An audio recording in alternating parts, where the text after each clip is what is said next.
ইবাদতের আদেশ করেছেন তিনি আমাদেরকে ইবাদত করতে হবে। 2 নম্বর, আল্লাহ তাআলার কুদরত সম্পর্কে আমাদেরকে অবগত করিয়েছেন। 3 নম্বর হলো কাফেরদের প্রতি আল্লাহ পাক রব্বুল আলামিন চ্যালেঞ্জ ছুড়ে দিয়েছেন।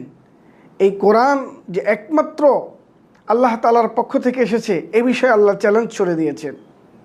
4 নম্বর, কোরআন আল্লাহ পাক রব্বুল আলামিনের পক্ষ থেকে রাসূলুল্লাহ সাল্লাল্লাহু আলাইহি ওয়াসাল্লামের উপর মুজিজা ছিল।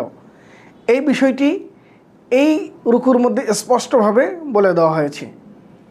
5 নম্বরে তাওহীদ সংক্রান্ত আল্লাহ পাক রব্বুল আলামিন আমাদেরকে নির্দেশ দিয়েছেন যে আল্লাহ এক, আল্লাহ ছাড়া কেউ নেই। আল্লাহ যে বিশেষভাবে মানুষকে সৃষ্টি করেছেন যেভাবে, এভাবে পৃথিবীর যা কিছু রয়েছে সব কিছুই যে আল্লাহ পাক রব্বুল আলামিন সৃষ্টি করেছেন সেই মেসেজ আমাদেরকে দিয়েছেন এবং মানুষের জন্যই সব কিছু সৃষ্টি করেছেন সে কথাও এখানে আল্লাহ পাক রব্বুল আলামিন বলেছেন। 6 নম্বরে কারা জাহান্নামের ইন্ধন হবে, জাহান্নামের লাকড়ি কারা, সে সম্পর্কে আল্লাহ পাক রব্বুল আলামিন সুস্পষ্ট মেসেজ দিয়েছেন। 7 নম্বরে জান্নাতের ব্যাপক নাজ নিয়ামত রয়েছে, সেই নাজ নিয়ামতগুলোর কতিপয় আলোচনা এখানে পেশ করেছেন। এই নাজ নিয়ামতগুলো কীরকম হবে।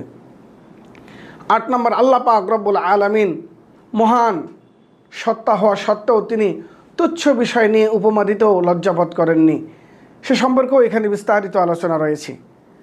10 নম্বর, মানুষের অস্তিত্ব আগে ছিল না, মানুষ মৃত ছিল, সেখান থেকে আল্লাহ পাক রব্বুল আলামিন মানুষকে অস্তিত্বে নিয়ে এসেছেন এবং তাকে আবার মৃত্যু দান করবেন, সেখান থেকে পুনরায় আবার তাকে জীবিত করবেন, সে সংক্রান্ত আলোচনা এখানে রয়েছে।